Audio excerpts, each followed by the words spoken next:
Hello students, आज के class में हम लोग क्लास 10th का एक सैम्पल पेपर सॉल्व करेंगे। जैसे कि पूरा सैम्पल पेपर को सॉल्व करना है तो पूरे को सॉल्व करने के लिए 2 से 3 क्लास की ज़रूरत पड़ सकती है।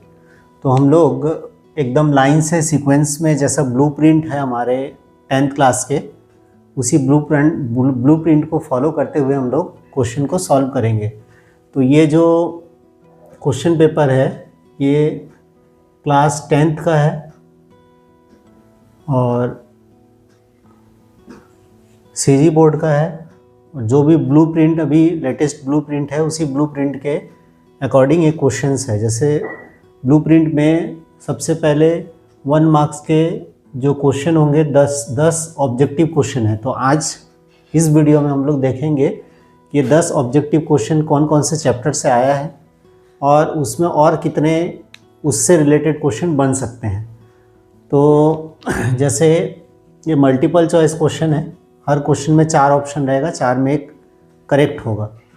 अब ये जो क्वेश्चंस है, इस क्वेश्चन में आपको हर एक क्वेश्चन में एक मार्क्स, करेक्ट में एक मार्क्स मिलेगा। अगर करेक्ट होगा, इसमें सही ऑप्शन आप टिक लगाते हो या सही ऑप्शन आप लेते हो इसमें से 4 में से, तो आपको एक मार्क्स आपको इसमें मिलेगा। तो देखो, जैसे पहला क्वेश्चन है, द पॉइंट 0,5 इज़ लाई। ये जो क्वेश्चन है ये आपका कोऑर्डिनेट ज्योमेट्री वाले चैप्टर का क्वेश्चन है। इसमें इस कोऑर्डिनेट ज्योमेट्री वाले चैप्टर में आपने को जो चीज़ जानना है, जो कोऑर्डिनेट सिस्टम है, वो कोऑर्डिनेट सिस्टम ये 2 एक्सिस होगा। इसको हम लोग एक्स एक्सिस बोलेंगे और इसको वाई एक्सिस। और ये दोनों एक्सिस जहाँ पे इंटरसेक्ट करेगा वो एक दूसरे के साथ परपेंडिकुलर होगा, यहाँ 90 डिग्री बनाता है। तो एक क्वेश्चन ये भी बन सकता है कि दोनों एक्सिस एक दूसरे के साथ कितना एंगल पे इंटरसेक्ट करता है, तो 90 डिग्री पे इंटरसेक्ट करेगा। और ये जो इंटरसेक्टिंग पॉइंट है इसी को ओरिजिन बोलते हैं। और ओरिजिन का जो कोऑर्डिनेट है वो 0,0 होता है। तो एक क्वेश्चन यहाँ से भी बन सकता है कि ओरिजिन का कोऑर्डिनेट क्या होता है, 0,0। तो ये जो ओरिजिन है, ओरिजिन से राइट साइड में जो वैल्यू होगा वो पॉजिटिव होगा और लेफ्ट साइड में वैल्यू नेगेटिव होगा। वैसे ही सेम वाई एक्सिस में अपवर्ड जाएंगे तो पॉजिटिव और डाउनवर्ड आएंगे तो नेगेटिव। तो अगर कोई कोऑर्डिनेट आपको गिवन है और कोऑर्डिनेट का एक्स क्वाड्रेंट है ना, एक्स कॉमा वाई वैल्यू रहता है, जो फर्स्ट कोऑर्डिनेट का जो फर्स्ट वैल्यू है वो एक्स कोऑर्डिनेट के वैल्यू है और वाई सेकंड जो है वाई कोऑर्डिनेट का। तो जो फर्स्ट वैल्यू है अगर वो भी पॉजिटिव और सेकंड भी पॉजिटिव, तो प्लस प्लस होगा तो ये वाला कोऑर्डिनेट होगा। देखिए एक्स प्लस वाई प्लस, दोनों वैल्यू अगर पॉजिटिव दिया है, अगर first value negative second value positive है तो सेकंड क्वाड्रेंट, और first value negative second value भी नेगेटिव तो third quadrant, first value positive second value negative तो हो जाएगा फोर्थ क्वाड्रेंट। ये फर्स्ट क्वाड्रेंट, ये सेकंड क्वाड्रेंट, ये थर्ड क्वाड्रेंट और ये फोर्थ क्वाड्रेंट। जैसे कि आपको पता है कि हमको ये एंटी क्लॉकवाइज डायरेक्शन में लेना है क्वाड्रेंट को, फर्स्ट सेकंड थर्ड फोर्थ। क्यों? क्योंकि हम लोग जो एंगल फाइंड आउट करते हैं जनरली कोऑर्डिनेट सिस्टम में, वो एंटी क्लॉकवाइज डायरेक्शन में करते हैं और एंटी क्लॉकवाइज डायरेक्शन को हम लोग जो है पॉजिटिव डायरेक्शन मान के चलते हैं। इस कारण से फर्स्ट सेकंड थर्ड फोर्थ इस तरीके से लेंगे, ना कि इस तरफ से।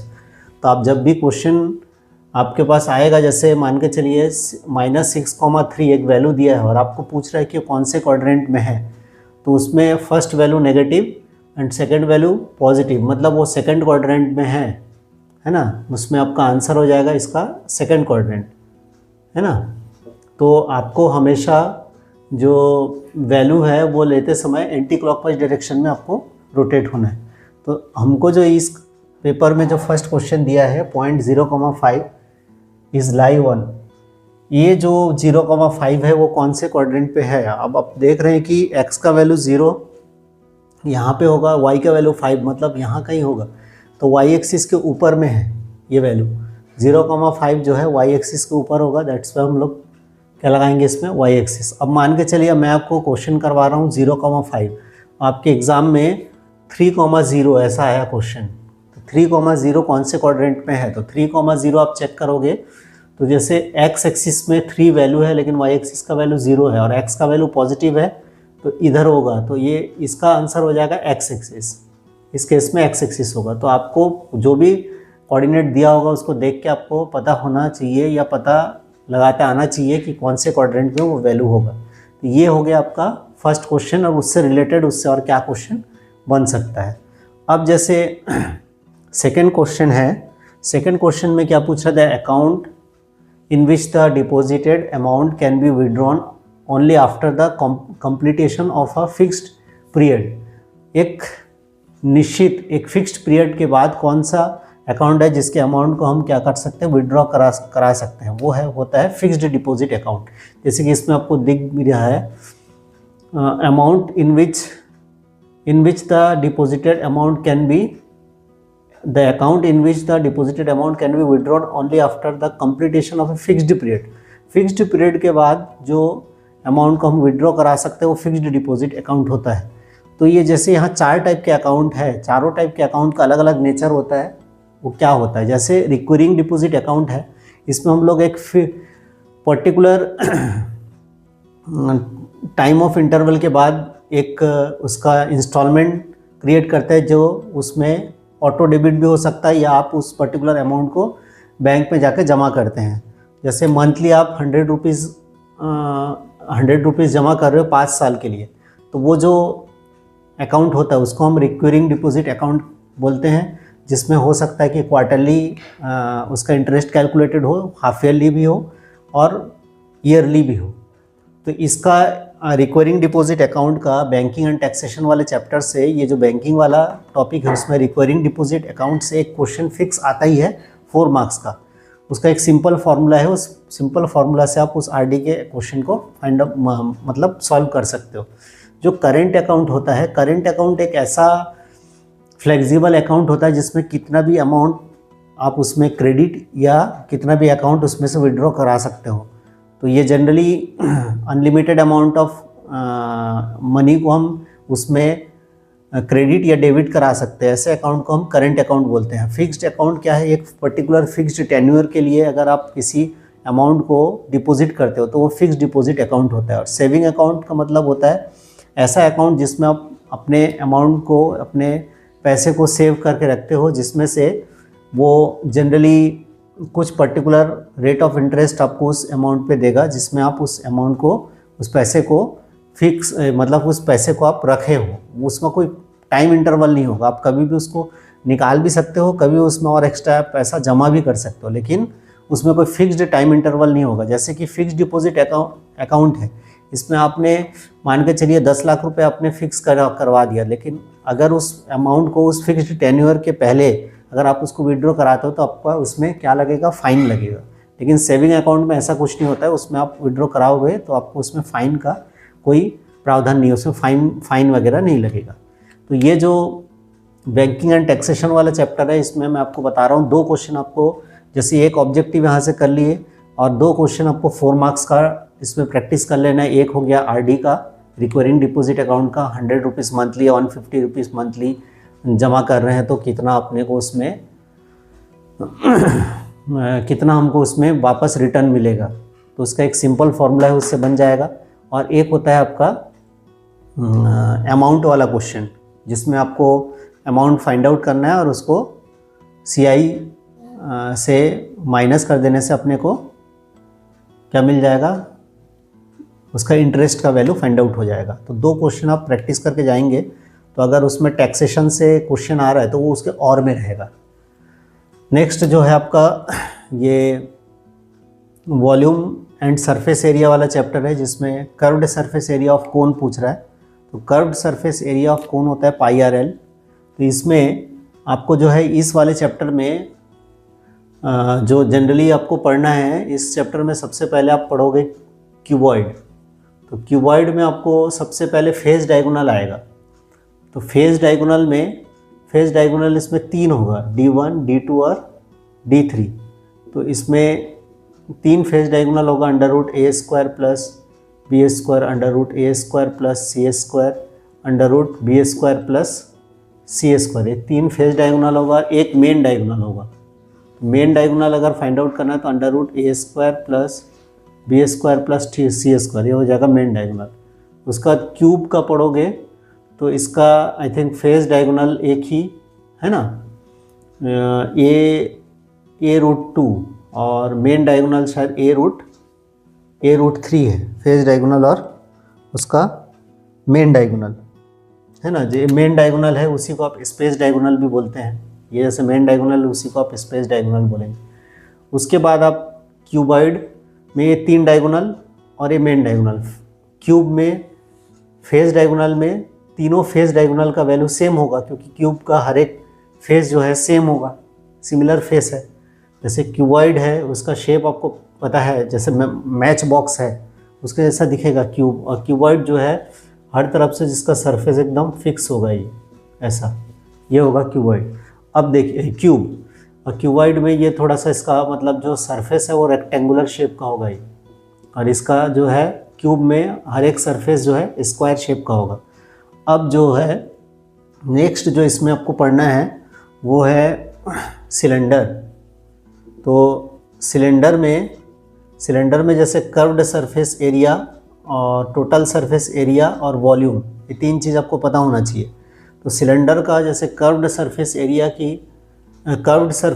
देखे है ना, उसके बाद टोटल सरफेस एरिया, उसके बाद वॉल्यूम। वैसे ही सेम आपको सिलेंडर के बाद आपको देख लेना है कोन का curved surface area, total surface area, volume. उसके बाद नेक्स्ट है स्फेयर का भी curved surface area, total surface area और वॉल्यूम। उसके बाद नेक्स्ट है आपको हेमीस्फेयर का, जैसे स्फेयर का curved surface area, total surface area जैसा कोई टर्म्स नहीं मिलेगा इसमें, आपको ओनली सरफेस एरिया मिलेगा जो कि 4πr² होगा, वॉल्यूम होगा 4/3 πr³।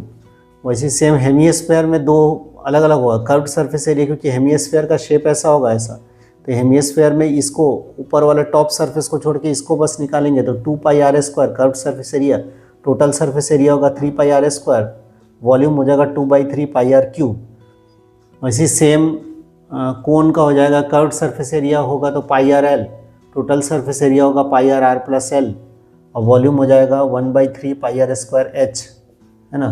वैसे सेम सिलेंडर का जो कर्व्ड सरफेस एरिया है 2πrh और 2πrh, इसका हो जाएगा 2πr+h और वॉल्यूम हो जाएगा πr²h, इसका πr+l। ठीक, ये हो जाएगा आपका इसका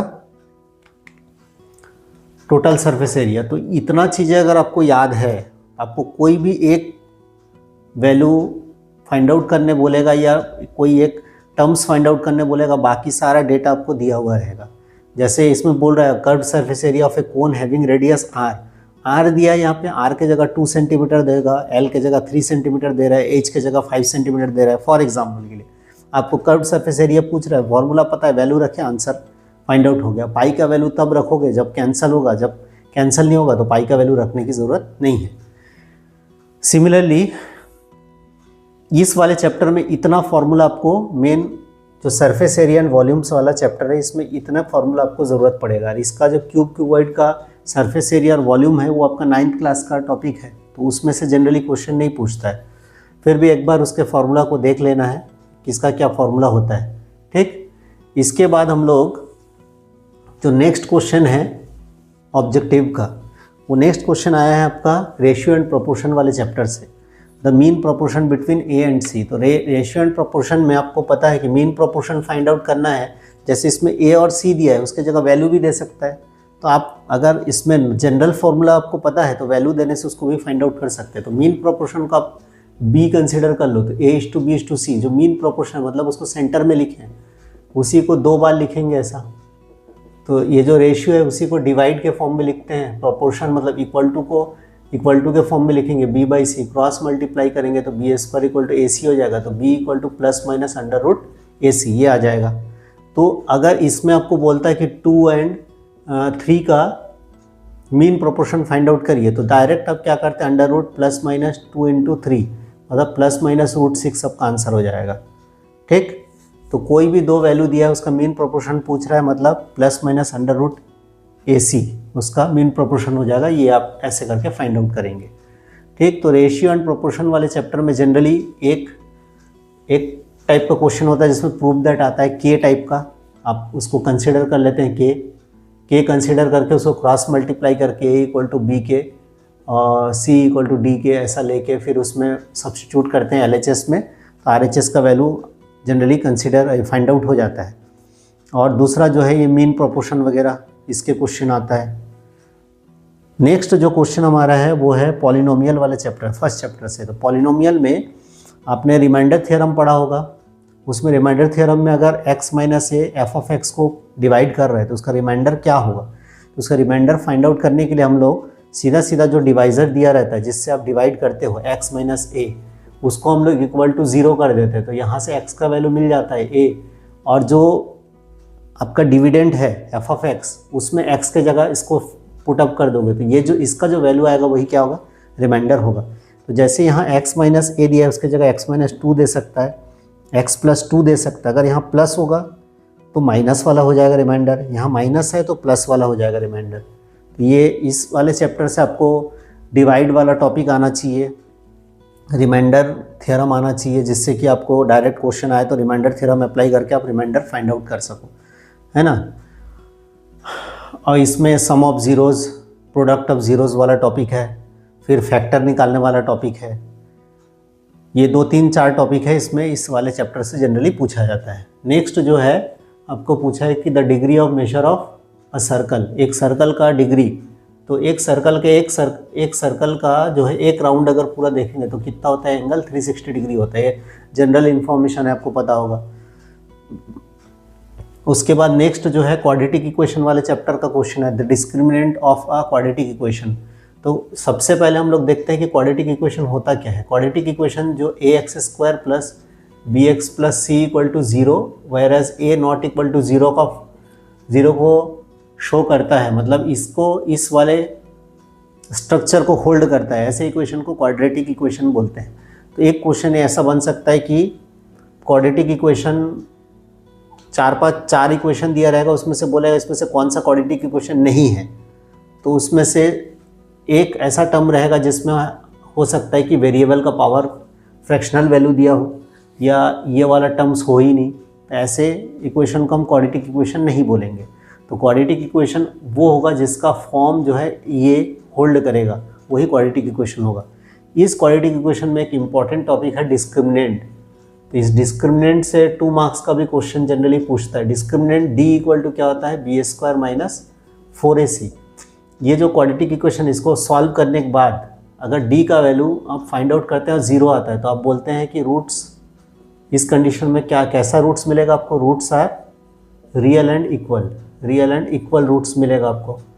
और अगर d का वैल्यू आपका लेस देन 0 या ग्रेटर देन 0 आ रहा है, तो रूट्स आर रियल, लेकिन ग्रेटर देन 0 इस केस में अनइक्वल आएगा, ठीक। अगर d लेस देन 0 आ रहा है तो roots are imaginary and unequal. Roots जो है इमेजिनरी और अनइक्वल आएगा।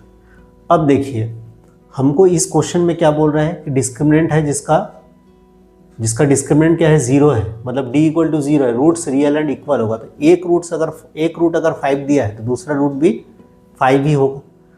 तो वैसे इस तीन ठुक चीज़ से आपको और अलग अलग ऑब्जेक्टिव बना के दे सकते हैं कि अगर -5 है तो क्या होगा, दूसरा भी -5 होगा, 2 है तो दूसरा भी 2 होगा।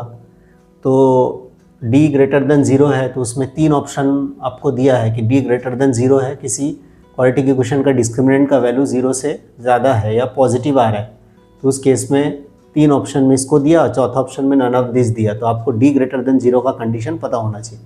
इसके अलावा इसमें आपका एक फार्मूला मेथड होता है जिससे रूट्स फाइंड आउट करते हैं, plus b plus minus under root b² minus 4ac upon 2a। ये फार्मूला लगा के आप रूट्स का वैल्यू फाइंड आउट करते हैं। तो ये जनरली क्वाड्रेटिक इक्वेशन वाले चैप्टर में ये सारी चीज़ें आपको पता होना चाहिए, ठीक। नेक्स्ट क्वेश्चन क्या बोल रहा है, नेक्स्ट क्वेश्चन है आपका the angle of a cyclic quadrilateral is 60.5 degree, then its opposite angle will be. अगर एक एंगल 60.5 है तो आपको पता है sum of opposite angles of a cyclic quadrilateral is 180 degree. तो एक एंगल 60.5 डिग्री है, दूसरा एंगल x है, और दोनों का सम कितना होता है 180 डिग्री। तो x इक्वल टू 180 माइनस 60.5, तो 180 में से आपको 60.5 माइनस करना है, तो इसको 1 कंसिडर करोगे तो इसमें से 5 ये 9 होगा और ये 7 हो गया, 7 में से 6 गया 1, 119.5, तो ये आ जाएगा आपका दूसरा एंगल। ठीक, नेक्स्ट जो क्वेश्चन दिया है आपका ये टिग्नोमेट्री वाले चैप्टर से है। टिग्नोमेट्री में आइडेंटिटी वाले टॉपिक से है। तो आपको पता है टिग्नोमेट्री में 3 मेन आइडेंटिटीज़ होता है।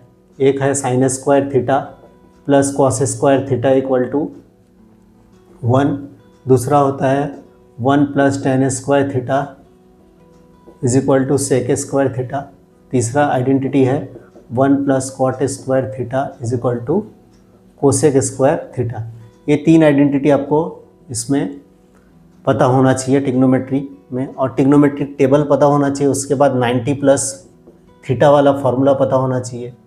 खैर इस क्वेश्चन में आपको पूछा है x का वैल्यू साइन थीटा है, y का वैल्यू कॉस थीटा है, तो X square plus Y square का वैल्यू क्या होगा। तो x के जगह साइन थीटा रख देंगे स्क्वायर प्लस y के जगह कॉस थीटा स्क्वायर, ये आपको गिवन है x और y का वैल्यू, उसी को पुटअप किए तो ये आ जाएगा sign square theta plus cos square theta, और ये आइडेंटिटी है, इसका वैल्यू कितना होगा 1, तो ये ऑप्शन डी आपका आंसर हो जाएगा।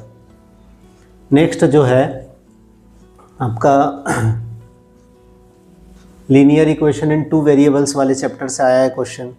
जैसे 2 सिस्टम ऑफ इक्वेशन दिया है, उसमें कौन सा कंडीशन को होल्ड कर रहा है वो फाइंड आउट करना है। जैसे आपको क्वेश्चन में 5x plus 3y equal to 12 given है, नेक्स्ट है 5x plus 9y equal to 15।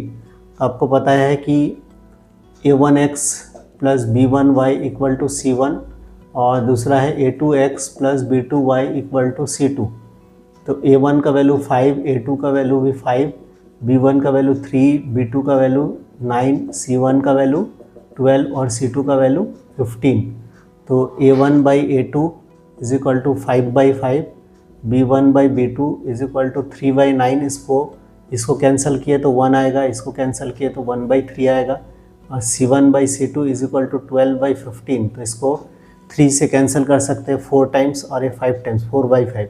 तो आप शुरू में ही दिख रहा है, पहला 2 केस से ही आपको पता चल रहा है a1 by a2 is not equal to b1 by b2। a1 by a2 b1 by b2 के इक्वल नहीं है, तो मतलब ये यूनिक सॉल्यूशन है जो कि इंटरसेक्टिंग लाइन को शो करता है। ठीक, तो ये पहला नंबर ऑप्शन हो गया यूनिक सॉल्यूशन। तो इस वाले चैप्टर में भी आपको एक टेबल बना हुआ मिलेगा जिसमें सिस्टम ऑफ इक्वेशन गिवन होगा, जिसको कंपेयर करके a1 a2 b1 b2 c1 c2 निकालेंगे, उसका रेशियो निकलेगा। रेशियो निकालने के बाद ये पहला कंडीशन हो गया।